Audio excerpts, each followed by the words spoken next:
Hello, welcome everybody to Vision Untethered, conversations with inspirational visionary leaders. My name is Jill Simonds, founder of Savvy. We are a dedicated leadership team of fractional executives who are executing vision, increasing the value of businesses that we work with, and helping founders realize freedom. Our guest today is Alan Vuong, a visionary hairstylist and owner of Salon Blanc in Honolulu, Hawaii. Renowned for his innovative chandelier layers haircut, Alan has elevated Salon Blanc to an international acclaim, earned it the title of the Celebrities Salon, and his 2023 book, Don't Think Like a Hairdresser, offers inspiring short stories for young professionals. Beyond the salon, Alan's global pursuit of premium hair products ensures that his clients receive the finest in beauty care. Sounds like you're up to amazing things, Alan, and I'm so excited to have you and to meet with you today. Thanks for Hi, being nice here. to meet you. Thank you. Hi, I'm Alan Yeah. V. Nice to meet you. Let me tell you a short story. Started here at 18 years old. Mm-hmm. Found a passion, and my first haircut made me realize how important happiness is for people. And it really Mm-hmm. just started off in creating that momentum of using your hands and you know having Mm. inspirations that really follow through with your heart. Aw, I love that. Yeah, you dove right in with basically answering the first question is what inspired your journey and how you got here. So yeah, you read my mind. So what is your purpose in what you do? What fulfills you the most, and how does it align with the business that you've created? My goodness, I literally just had this conversation last night with my peer group, and Mm-hmm. it's really to have that feeling that you're leading with inspiration and leading with innovation of taking the chance and the risk to create a product or create a meaning. Then you create a purpose, um, and that led me to challenge myself in taking my brand to another level. And there was a time when I felt really sad when clients were coming in losing their hair. Um, and I have so many uh, clients that became such a part of my life that gave me a deep impact where, Mm-hmm. I have an opportunity to create these products in Japan, and it's focused on scalp, and really to have that feeling that you created something that is going to enhance people's confidence and Mm. the feeling of them being alive again. Like, wow, they don't feel.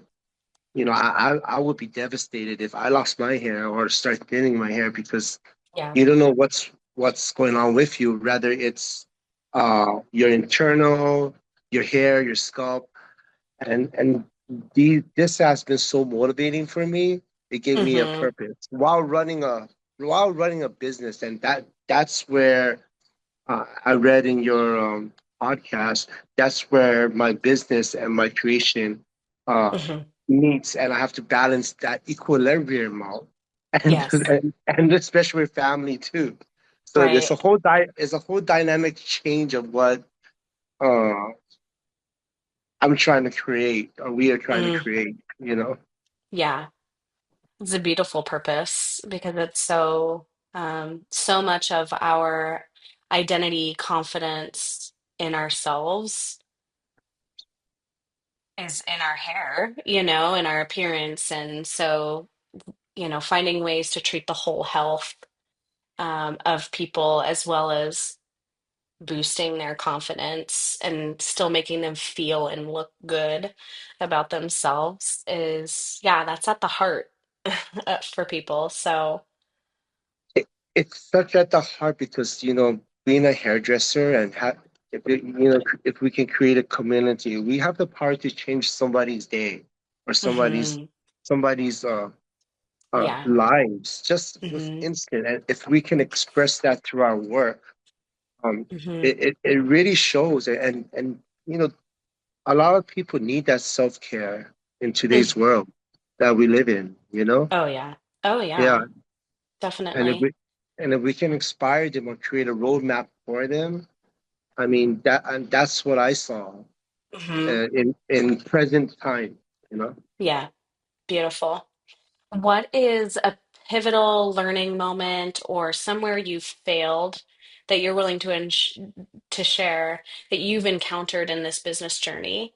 And how did addressing that shape your growth? So, I think I felt more apart. I think on a personal level, with Hmm. my family, or and understanding dynamics of where that balance should align. Understanding when you're building your family, it's like you're building your little own community and your Hmm. legacy. Right. And and I think I didn't understand the meaning what legacy was, or Mm. had that understanding. I was always on the grind, and I think it slowly started to really eat me up, not understanding where my balance is at home. And Yeah. now I start realizing, like, I'm implementing like tools within my family, and it's been very wholesome. And Yeah. that's a very pivoting point in my life right now. Starting to change my uh, habits, uh, getting your roadmap aligned, and Hmm. these are some critical parts that really gave me more confidence in pursuing my new Hmm. venture.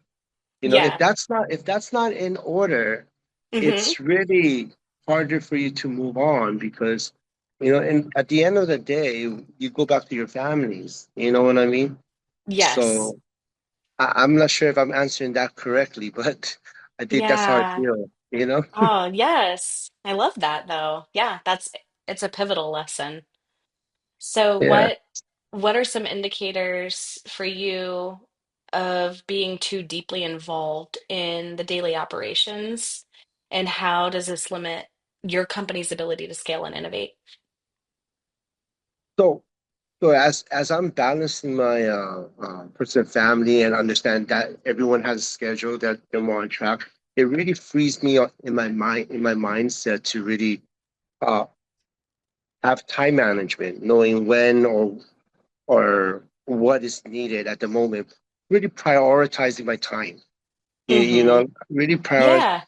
Yeah, really, I think, yeah, navigating your time is so valuable, and knowing what needs Yeah. to be executed. So it's a learning curve in my career right now. Total learning Mm. curve in my career. You know, Hmm. Yeah. Can you share maybe a specific example or sorry, experience of where you've felt trapped within your business and what strategies, or even now, if this is kind of a pivotal growth curve and learning curve you're in now, what strategies you're implementing now to create space for your growth and for the business to scale? co-creation. Just Mm. that, and that's what I actually learned.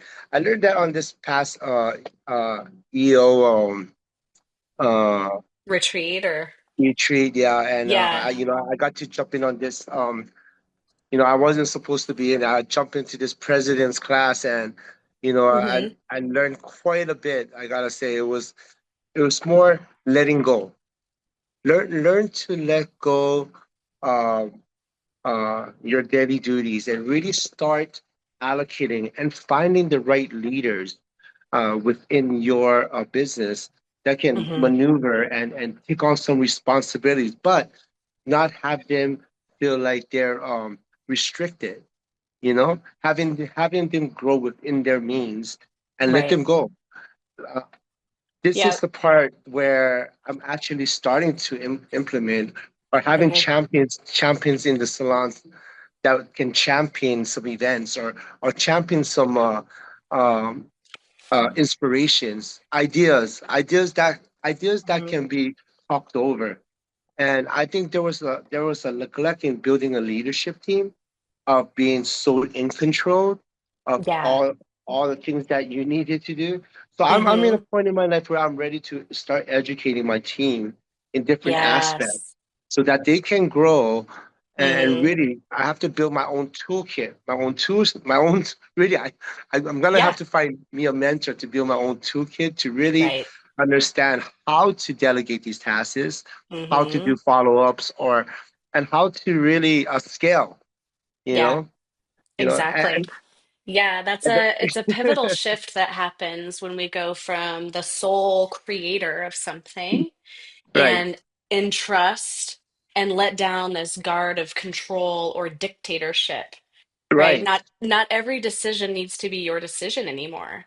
And there's so much absolutely. magic and scale that happens when you've surrounded yourself now with a team that you entrust and where to let go of those things that the magic starts to show for itself and we're no longer dictator. But I love how you said co-creation because that's been an echoing theme within a peer group of mine as well this past Right. week of how we invite.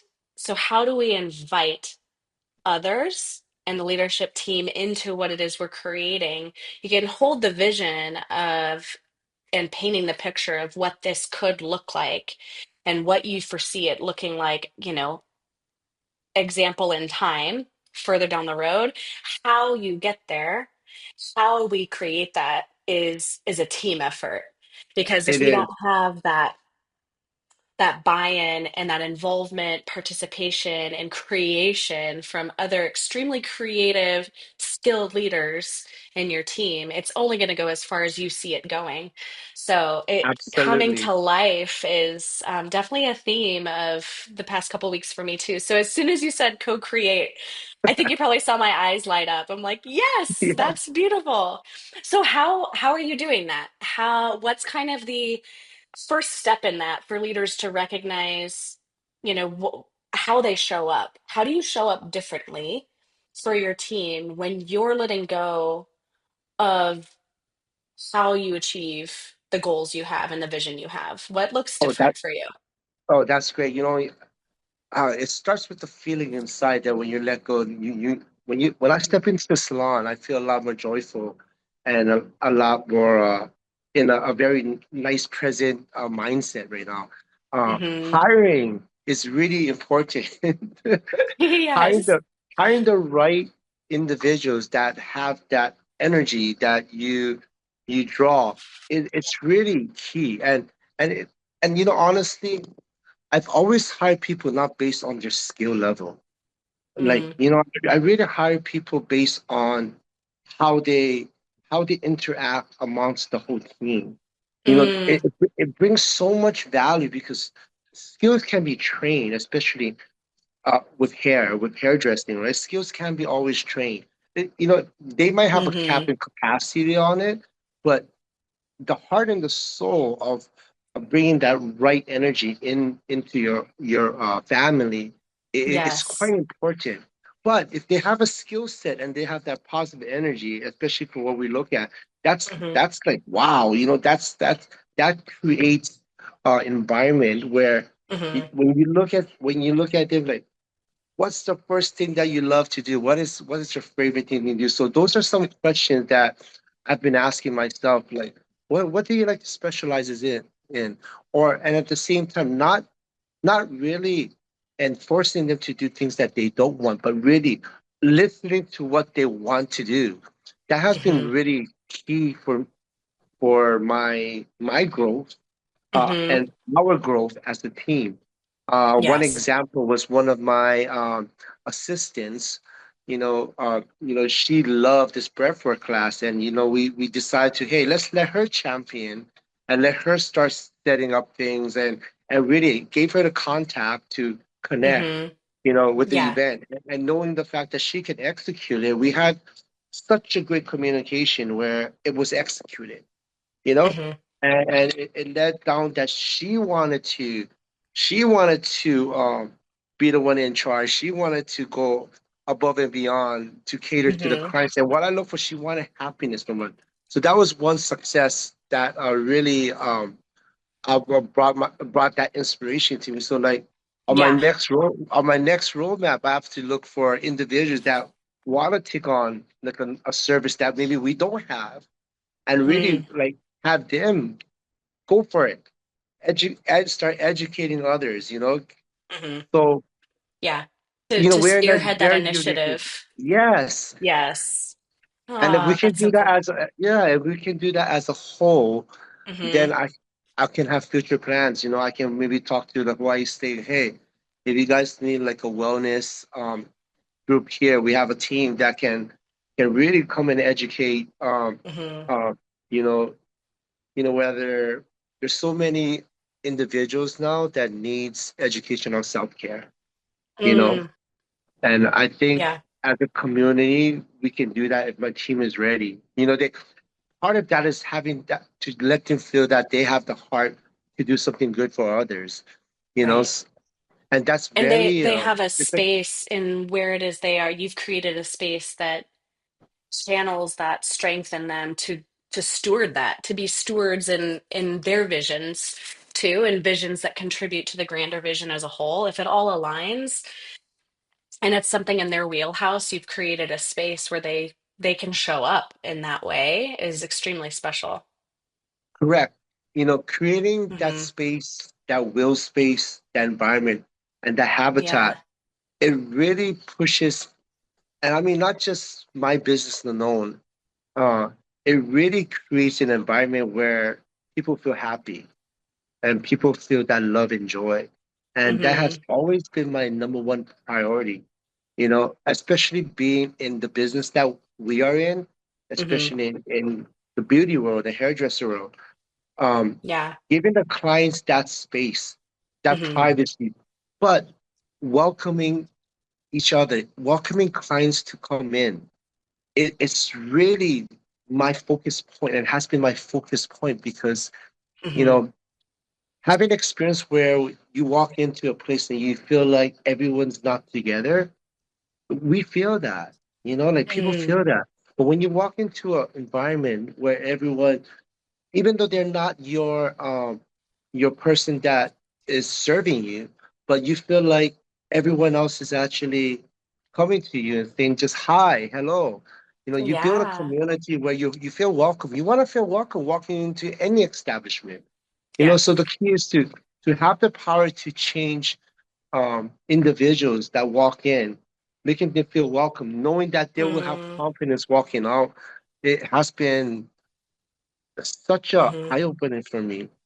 Uh, Yeah, just to yeah, realize, you've created an experience. You create an experience that pulls on them in a way that's different than them just going to a service to get something done in their day. Just right, going to get my hair cut, it's there's an elevated experience that brings them joy and fulfills them in a way that they come back. Why go somewhere else when I just feel so good when I leave here? Like and when I'm here, and then I leave just feeling so good. And I don't think a lot of people could say that about where they'd go to get their hair done yes, or, their nails or whatever it is. So that experience is creating something that has an impact beyond just the act of changing their hair. So, exactly. No, yeah. that's absolutely true. When you're it's not just creating a look, you're actually really beautifying someone. And if you can really impact their soul Mm, subconsciously, if you really can yeah. impact their soul, not just follow the Jones or you just want to look beautiful, but if you really can have like a little if you have a great experience or feel pampered in life, Hmm. um people Yeah, it's love that. love. And it's Yeah, love. yeah, you want It's a that. way of giving love. You're giving love to others and they're choosing this in where they go and their experience here because they are loving then on themselves. So Absolutely. it stems from love. That's so beautiful. I love it. No, it I really love it. does.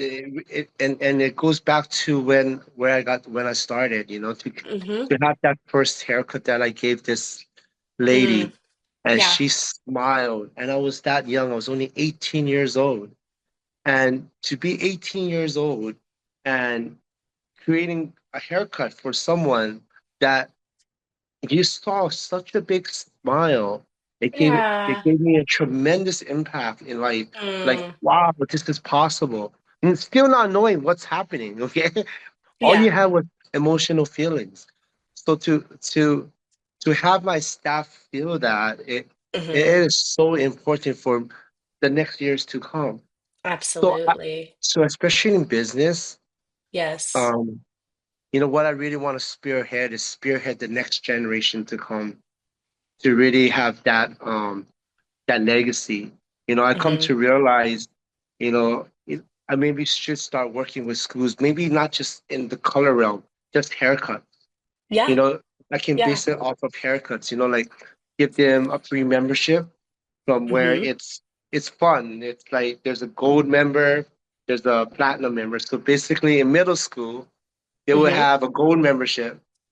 And these are kids that when they're coming in, they're getting ready to get their hair because they don't know where to go.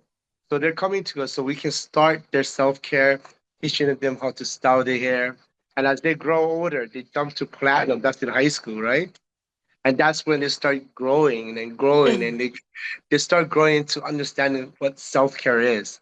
So Mm. so it starts with like a legacy coming down. Yeah. And Oh it my was, gosh. Such a need. I mean, it sounds so simple in theory, but it's but not. it's not. And it has to be taught. And I think It we is. so many of us go too long through life without truly understanding what self-love and care looks and feels like. Right. We find out the hard way. Oftentimes we're finding out when we are burnt out and we've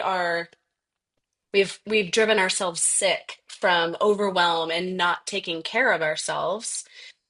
To learn it that late in life is so difficult to go back and reverse the habits and the lack of discipline that got us there in the first place. Right. So teaching our kids even through something like hygiene in its kind of basic form, it's basically like when we're physically taking care of our body, we're Absolutely. physically taking care of our appearance, we have self-love, we have respect for ourselves. We have three Yes. daughters, and so and this is a life lesson I had to learn later in life. I cared about my appearance and I've cared about my hair and how I dress, but it shows Right. up in other forms. It shows up in other ways too of how we don't physically take care of ourselves, get to the point of burnout, and then relearning that are things that I want to help our daughters avoid learning before it's too late. Like, what are the signs, and Yes. how does self-care look for me as an individual? What is it that I need? How do I feel loved and pampered?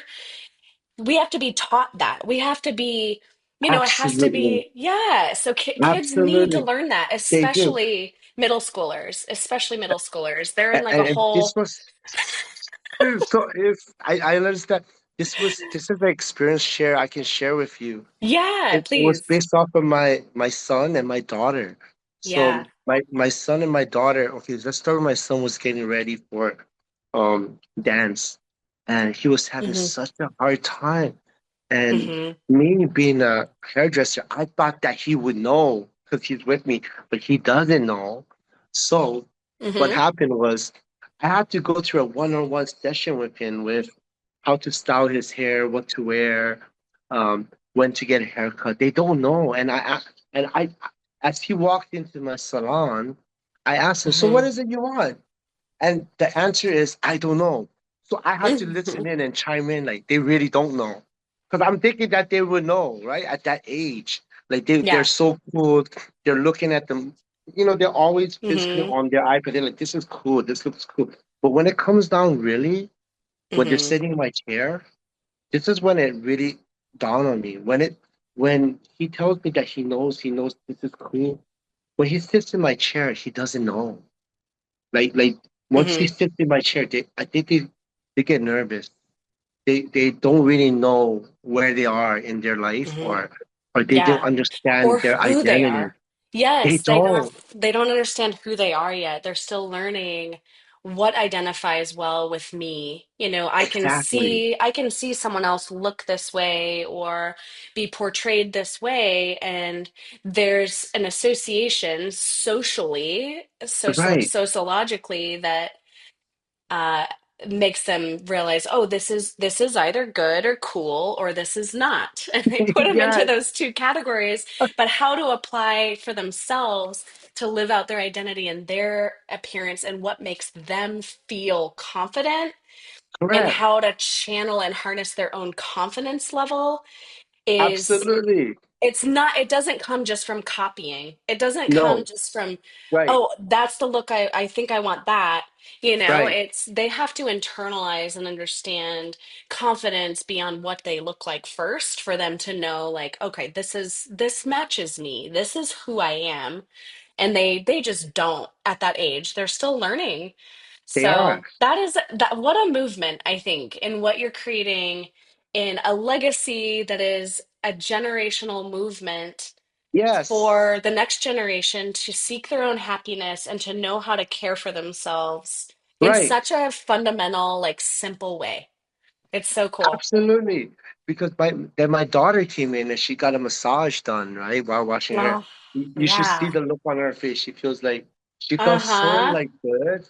And I really see this because occasionally I would have clients that bring their kids to school and they love it. And if it starts in that like sector and and being in a salon, I want to work with the community where like that's what a membership was. Is the price is catered fair to them. You know what I mean? And they're not allowed to Mm-hmm. do the color because we can't allocate how long the service for color for membership, right? But for haircuts, we can just start with haircuts, just there. Because that's the Mm-hmm. beginning of their growth. And as they go down to high school, they're Right. gonna we're gonna start understanding, hey, I knew you from before. This was the look. You're gonna be transferring into a different era and going off to college. Yes. It really starts off in that way Mm-hmm. because and that's an experience I wanted to share with you today of Love that. what Yeah. I saw in the next generation. It's not just about um cutting hair. Besides having people feel happy, I also Mm-hmm. had a thought. Creating a salon, I will get old in the future. I'm Right. thinking, what am I leaving down the path that can have longevity throughout time, even though if I'm Yes. not here, right? So Yeah. if creating that platform will help generate happiness, confidence, motivation, and I'm Mm-hmm. gonna and in the world that we live in today of social influencers, it could go down to a sad road if they're not really beautifying themselves, Yeah. like understanding who they really are. And Mm-hmm. then I can see that and that's also a reflection of how I grew up. If I grew up and I saw all these TikToks and all that, it could change the dynamics on people's work ethics, you know? Yeah. Yeah. Understanding the value of hardship, understanding what it takes to really build your own individualism or build your Mm-hmm. confidence. Mm-hmm. It wasn't easy, that's for Right. sure. It Oh, takes yeah. a lot of time and love to really, yeah. Yeah. I think a part of it, the salon has really created a great environment for not just me but for my team. Yes. To really Mm-hmm. have them have their own family and that's success to me to see that my team is growing their family, taking care of Mm-hmm. their loved ones, seeing their future grow, Right. and that's really the joy that I see, and it starts chipping away all the hardship things. Like, wow, this is so worth it because my staff came up to me and told me my kids are going to this college and they get Yeah. opportunity. It's very like Mm-hmm. joyful. But Oh. I see it in that way. Even though I have to go Mm-hmm. through a whole, they don't see what we go through as entrepreneurs. They don't see Mm-hmm. what it takes to be owners of, Right. of what we have to carry. And Right. like they don't, Mm-hmm. but it's okay because, And that's where the equilibrium with balancing with my family to sustain my family's lifestyle and living, and that Yes. combined together has to match. Right. Oh, so true. Yeah. So true. So Well, yeah, thank you so much for sharing your story, Alan. If there were one thing to leave entrepreneurs with today from our episode who are struggling to let go and untether themselves while also maintaining alignment with their vision, what would you suggest that is? you know, really, when you create a meaning, you'll find that purpose. That the purpose is very important in life. Having a purpose and knowing who you are, at, and being present Mm, is really a valuable thought that comes across. Yeah, really yeah, being present is really key to uh keep on going. You know, like know yeah, where you're at and start having a plan. You know, if I can say it again, yeah, lead to inspire, be mm, present, and take risk. You know, mm, yeah, yeah, go for it. Totally. yes. Oh, amazing. If people want to learn more or find you or visit you in Oahu, what's the best place to find out more and learn more about you? Ooh, I think for now we gotta go on my website at Okay. blancsalon.com. You know, we're still Bronx working on Salon. a lot. We're still working on transitioning and growing this part of our lives. You know, like Hmm.